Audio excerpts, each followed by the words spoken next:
Today, we are diving into the world of product lines and bundles and what do those mean and how do you know what to bundle? How do you know which products should become a product line? And I remember when I first started my Teachers Pay Teacher store, I was just uploading a bunch of random stuff.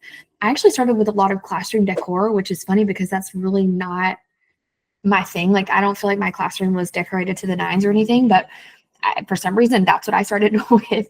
And it flopped. All the resources flopped. They did not sell well, probably because I'm not like a designer or a decorator. And when I started creating product lines for geometry and algebra 1, that's really when I started seeing my sales take off. So that's what we're going to be talking about today. Let's start with the basics. What is a product line? It is a set of resources that are all centered around, you could go two directions here, the same type of resource. So you could have a product line of notes and worksheets, or a product line of task cards or assessments. The other direction you can go in is based off of topic. So a product line of right triangle resources or a product line of sight word resources. Either way is fine. Can you do a mix of both? Yes. However, you want to be careful and you don't want one resource in too many bundles. And we're going to talk about bundles in a second, but I just want to clarify here. When you're thinking about product lines, I would typically stick with one or the other for when you get to the bundle section. So why do product lines work? Well, a product line builds trust with your customers because they see that you are taking the time and you are thinking through what you're creating, and you're not just randomly creating. And I just want to say, if you have been randomly creating, it's okay. Like, you haven't hurt your store. You're just getting your toes wet like I was doing in the beginning. And you may not even know what should go into a product line. So the way you can see if something should turn into a product line is your data. So after you've been selling for a few months, go to your dashboard, see what your top maybe 5 sellers are, and see if you can turn those into a product line. Maybe they already are a product line, like it's already forming for you. So the top 5 sellers are all about the same topic, or the top 5 sellers are all the same type of resource. They're all mazes or mystery puzzles or whatever. Then there's your product line right there. And if you see those are selling well, make more of those. Follow the data. It's so easy once you have some data. And the cool thing about product lines is you can make them more quickly than you could random resources. Because here's what you're going to do. You are going to make a template, if you haven't already, for that type of resource. And you're always going to follow the same template. And you're always going to follow the same template for your cover photos and for your thumbnails and for your previews, your descriptions.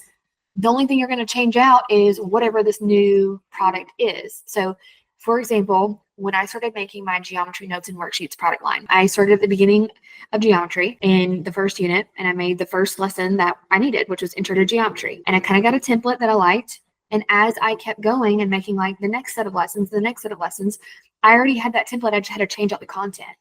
And then for my cover photos, I just changed the title text and I reinserted new pictures from the new product, and I was done. Like, it was so fast once I got into the rhythm of creating these resources. If you don't have the data yet, if you haven't been selling that long, then I would recommend just upload what you need in your classroom if you're still in the classroom. If you're not still in the classroom, upload, hopefully you have some educational experience. Upload either your favorite thing, because you're going to be motivated to create that, your favorite thing to teach, or upload what you needed the most when you were in the classroom or when you were homeschooling. And then once you have some data, use that data to help you make bundles, which is what we're going to talk about next. A bundle is a collection of resources that are all in the same product line. They're kind of interchangeable, but specifically a bundle means on Teachers Pay Teachers, there is something called the bundle tool, where when you click to upload a new resource, you can select bundle, and it will allow you to choose multiple resources that you have already selected. So one thing that I want to mention is, as you are creating resources in this product line, don't wait until the product line is done. Upload them as they are ready, because they can't sell unless they're uploaded. Once you finish the product line, you can turn those into a bundle using the bundle tool. Now, one kind of marketing technique that some people use is called a growing bundle. So if you start a product line, like I started with my geometry notes and worksheet sets, and I knew, like, I'm going to make a lot of these. I could have created a growing bundle And what that means is I go ahead and bundle like maybe the 5 that I have, and I am clear in the description and in the cover that this is a growing bundle. And the cool part about that is when teachers buy it, when there's only 5 resources, as you add more, they get all of the additional resources that you add for free because they already bought it. You're adding to that bundle, they can just re-download it. So it's just a great marketing technique to say, hey, go ahead and buy now while the price is low. And then as I add more, you'll get all those extras for free. I have never personally done a growing bundle, mainly because I didn't think about it, to be honest. So I don't have any like opinion either way, but I think if you want to do that, I think it's a great idea. I think it's an awesome marketing technique. As you are creating, go ahead and upload. If you want to do the growing bundle, go ahead and make a bundle. One thing that I see with bundles that people are doing incorrectly is when you make a bundle, TPT does show all the previews for everything in the bundle. But what I suggest you do is to make a bundle preview. So make a preview specifically for that bundle, showing why they need everything in that bundle. Because if you get to like 100 resources in a bundle, they're not going to go through all of those pages. It's too much. They need maybe 5 to 6 pages of your preview that says everything that's included, why it's so important and valuable for teachers to buy this bundle, how they're saving money, etc.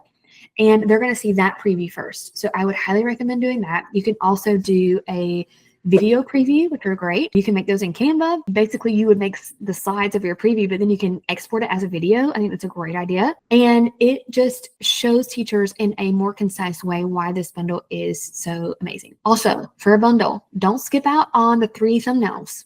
Make sure all thumbnails are filled. Make sure that preview is there. Make sure you have a really detailed description showing what's included, why they should buy this bundle, maybe how many weeks it's going to last for. All of the selling points should be in that description and in that preview file. Now, pricing bundles. I typically use the 20% off pricing for my bundles. And when you go to make a bundle, it will automatically take 20% off, but you can edit that in the pricing category, in the pricing section of the upload tool. So 20% off will be automatic, but you can change it to 10, to 30, to 5, whatever. I think 20 is good. I think that's a good, like, happy medium. And I think that when teachers see that discounted price, when anyone sees a discounted price, it even, I love how TPT does this. It even like, it shows the full price, it's slashed out, and then it shows the sale price. It's such a good way for them to see that they're saving money. And it's just, I make so many more sales on my bundles than if I would have just uploaded them all together without the bundle tool. So I highly recommend using TPT's bundle tool. The reason bundles are going to be a game changer in your business, if you haven't already figured this out, I'm sure you have, you're all very smart people, is that's how you get the higher ticket sales. On TPT, one-off resources are usually $3 to $5, sometimes up to 10. When you bundle, you're getting resources for 30, 50, 100, 300. I have full curriculums in my store for $300 and $325. I haven't sold as many of those, but I have made the most money off of those because they are higher ticket. And as I am getting repeat buyers, they are seeing, oh my gosh, I love everything in this geometry line. I need the whole curriculum. And so they buy the whole curriculum. Now, one cool thing that TPT will do is if a teacher has purchased things in the bundle and then they purchase the bundle, TPT will refund them if they reach out.